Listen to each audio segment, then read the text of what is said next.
नमस्कार दोस्तों। अब इंडिया और कनाडा के बीच में रिलेशन सुधरने का नाम नहीं ले रहे हैं और उसमें सबसे ज़्यादा नुकसान जो हो रहा है वो कनाडा का हो रहा है। मतलब ज़्यादा जो नुकसान हो रहा है वो अब इंडिया को उतना कोई खास फर्क पड़ता नहीं है, क्योंकि जो 700-800 बिलियन के एक्सपोर्ट करने वाला एक कंट्री हो उसको 3-4 बिलियन से कोई घंटा भी फर्क नहीं पड़ने वाला। लेकिन कनाडा को यहाँ पर बहुत ही अजीब सा फर्क पड़ रहा है। और ऊपर से यहाँ पर एक सिचुएशन ये भी है कि मान लीजिए कि इंडिया से जाने वाले जो लोग हैं, जो स्टूडेंट्स हैं, अगर उन्होंने यहाँ पर दूसरा ऑप्शन सर्च करना शुरू कर दिया ना, तो जो हर साल 6 से 7 billion dollar directly Indian economy से कैनेडियन इकोनॉमी में पंप किए जाते हैं, उस पर भी यहाँ पर सिचुएशन ख़राब हो सकती है। मतलब कि वो भी आना बंद हो सकते हैं, क्योंकि देखिए कि कोई भी अमाउंट हो, इंडियंस जो है ना वहाँ जाकर इंडियंस जो है वहाँ जाकर पढ़ते हैं और ये जो पैसा है ना डायरेक्टली वहाँ पर देते हैं। और कई सारी वहाँ की यूनिवर्सिटीज़ और कॉलेज इसीलिए चलती है कि वहाँ पर इंडियन स्टूडेंट्स होते हैं मेजोरिटी में। तो कहने का मतलब ये है कि अच्छा खासा नुकसान हो चुका है कनाडा का, और आने वाला समय भी होने ही वाला है। और ये जो हमने डिप्लोमेट्स भगाए हैं ना, उससे और सिचुएशन कनाडा को बुरा लगने वाला है, लेकिन उसको पता नहीं चलेगा कि भाई करेंगे तो करे क्या। इसी के साथ ही वीडियो शुरू करते हैं। डेवलपमेंट और बड़ी डेवलपमेंट इंडिया और कनाडा के मामले पर हुई है। इवैक्यूएशन स्टार्ट हो चुकी है। डिप्लोमेट्स को वापस भेजा जा रहा है। डिप्लोमेट्स इंडिया से निकल रहे हैं। ब्रेकिंग न्यूज इसको कह सकते हैं। और ये जारी बात है, एक बहुत बड़ा डिप्लोमेटिक सेटबैक है।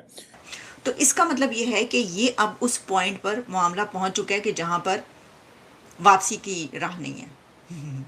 वापसी की कोई गुंजाइश नहीं है। वापसी की गुंजाइश निश्ता, यानी ये कि पुल जला दिए गए हैं, पुल तोड़ दिए गए हैं और कश्तियां जला दी गई हैं।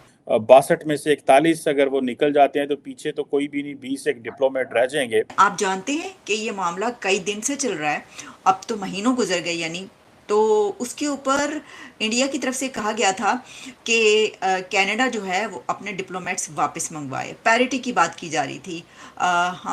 हमने आपको पहले भी बताया था कि कनाडा के काफ़ी डिप्लोमेट्स जो हैं बड़ी तादाद में इंडिया में मौजूद हैं। इंडिया के उतनी बड़ी तादाद में कनाडा में नहीं है, लेकिन जब ये इंडिया की तरफ से एक तरीके से उनको एक टाइम लिमिट दी गई और उनको ये कहा गया कि बस ठीक है, काफ़ी है, बहुत हो गया और अब आप अपने इतने डिप्लोमेट्स जो हैं वापस बुला लीजिए। 41 के करीब डिप्लोमेट्स जो हैं वो कहे जा रहे हैं। तो उसके बाद कनाडा की तरफ से ये सिचुएशन सामने आई कि कनाडा ने ये कहा कि हम तो कंस्ट्रक्टिवली और एग्रेसिवली हम, यानी कि बहुत ही ज़्यादा इंडिया के साथ जो है ताल्लुकात चाहते हैं, और हम चाहते हैं कि सीक्रेटली, यानी ये कि डिप्लोमेटिकली जो है इसको डील किया जाए। तो सबने ये कहा कि ये जो है ये कदम ऐसा लगता है कि शायद अब कनाडा ये चाहता है कि हालात बेहतर हो जाएं और ताल्लुकात उस खराबी तक ना जाएं। लेकिन अब पता ये चला है, जो इस वक्त रिपोर्ट सामने आ रही है वो ये कह रही है कि कनाडा ने इवैक्यूएट किए हैं अपने diplomats from Delhi to south east Asia. ये रिपोर्ट है और इसमें ये बताया गया है कि डिप्लोमेट्स जो हैं वो शिफ्टेड टू कुआलालंपुर।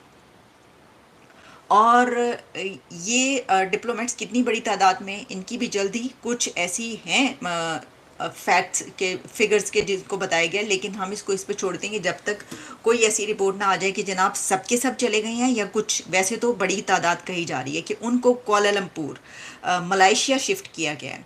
और ये ना सिर्फ ये कि इस वक्त इंडियन मीडिया में, इंटरनेशनल मीडिया में, बल्कि जो कैनेडियन मीडिया है उसकी भी ये रिपोर्ट जो है ये बताई जा रही है कि क्लेम किया है कुछ मीडिया हाउसेस ने और कहा है कि जो कनाडा है उसने अपने डिप्लोमेट्स इवैक्यूएट किए हैं और उसमें ये कहा गया है कि जो majority of its diplomatic staff from India and shifted them to earlier Kuala Lumpur और सिंगापुर।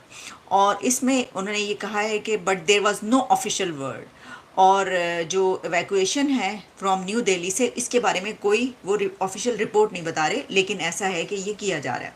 तो इसका मतलब ये है कि ये अब उस पॉइंट पर मामला पहुंच चुका है कि जहां पर वापसी की राह नहीं है।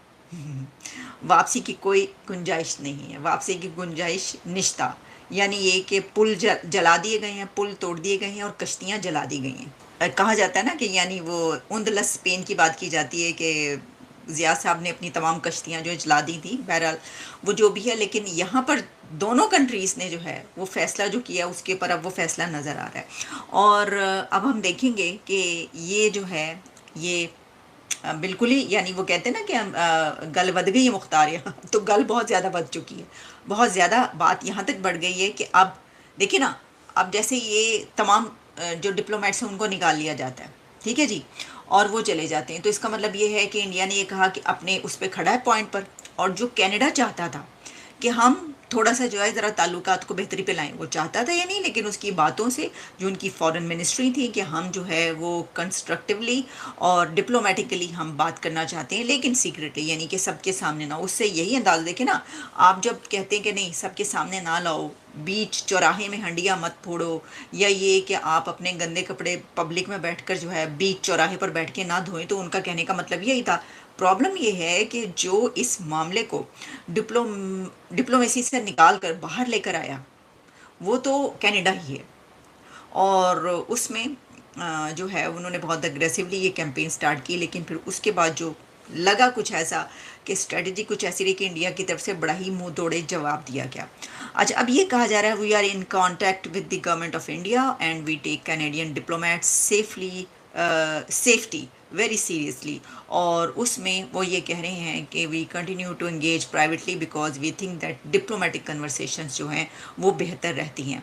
लेकिन अब जैसा कि आप जानते हैं कि 60 डिप्लोमेट्स जो हैं वो इंडिया में पोस्टेड हैं कनाडा की तरफ से। ये भी समझ में नहीं आ रही कि इतने ज़्यादा जो हैं।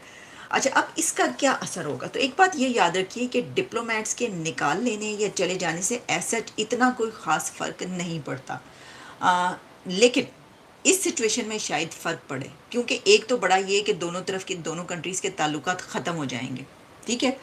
और दूसरी बात ये कि कनाडा में कोई 5% उनके इंडियंस वहाँ पे रहते हैं, और उनकी पॉपुलेशन का, यानी मैं बता रही हूँ कि एक बड़ी तादाद वहाँ पे इंडियंस की है। और वहाँ पर रहने के अलावा, यानी जो वहाँ के कैनेडियंस ही बन चुके हैं, कैनेडियन इंडियन जो हैं, उसके अलावा एक बड़ी तादाद इंडिया के स्टूडेंट्स की कनाडा जाती हैं, और वो वहाँ पर जो हैं वो पढ़ते हैं, जाके पढ़ाई करते हैं, और फिर इससे पैसा भी उनको बहुत जाता है। और इसके अलावा भी कनाडा को इंडिया से बहुत से फ़ायदे हो रहे हैं और होते हैं। लेकिन अब इसके बाद जो है वो मुझे ऐसा महसूस नहीं होता कि ये जो है काम चल पाएगा।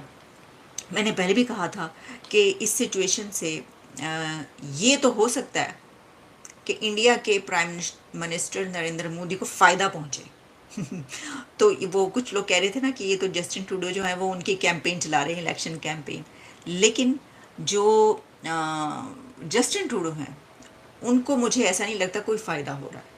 मेरा ख्याल ये है कि जो आने वाले इलेक्शन हैं, गो के ये इलेक्शन की बिना पर भी बहुत कुछ ऐसा हो सकता है इसलिए कर रहे हो, लेकिन वो उनको, मुझे इसका कोई एडवांटेज नज़र नहीं मिल रहा उनको। और ख़ास तौर पर हो सकता है कि उन्होंने जो शुरू किया हो उसे वो गेन करना चाहते हो, लेकिन क्योंकि जो पॉलिसी रही इंडिया की उसके बाद तो वो उनका डैमेज होता हुआ नज़र आ रहा है। क्योंकि इसके बाद ज़ाहिर है कि क्या ये अगर डिप्लोमेटिक रिलेशंस हैं वो भी ख़त्म हो जाएंगे, डिप्लोमेट्स के चले जाने के बाद तिजारत भी ख़त्म हो जाएगी, एग्रीमेंट्स भी ख़त्म हो जाएंगे, हर तरह का हर किस्म का ताल्लुक़ ख़त्म हो जाएगा।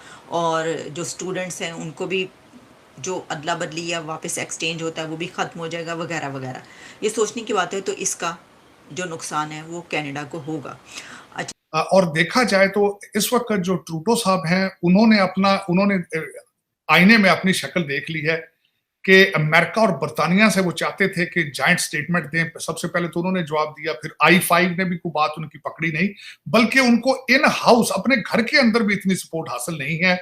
जो पेरिये उनके जो अपोनेंट हैं, जो फ्रेंच स्पीकिंग एरिया से हैं इस वक्त कंजर्वेटिव, बल्कि वहां से उन्होंने बातें करनी शुरू कर दी। फिर उसके बाद दूसरा ब्लंडर हुआ जो वो योगोस्लाविया को बंदा उन्होंने उसको बुला के तो उसको अपने हाउस के अंदर जो है उन्होंने उसका इस्तकबाल किया और उसकी बेस पे स्पीकर के कल एक और नई बल्कि बात हुई है कि उन्होंने कैनेडियन हिस्ट्री में पहली दफा एक अफ्रीकन अमेरिकन जो है स्पीकर उसको उन्होंने कल इलेक्ट करवा के तो उसके साथ खड़े होकर बड़ी तालियां बजाई वहां पे। बल्कि आज मैंने उसको जो ट्वीट किया था कि वो मैं ये समझता था, मैं आज भी ये समझ रहा हूं कि ये भी एक डेस्परेशन की एक निशानी है कि वो पॉलिटिकल ऑक्सीजन हासिल करने की कोशिश कर रहे हैं।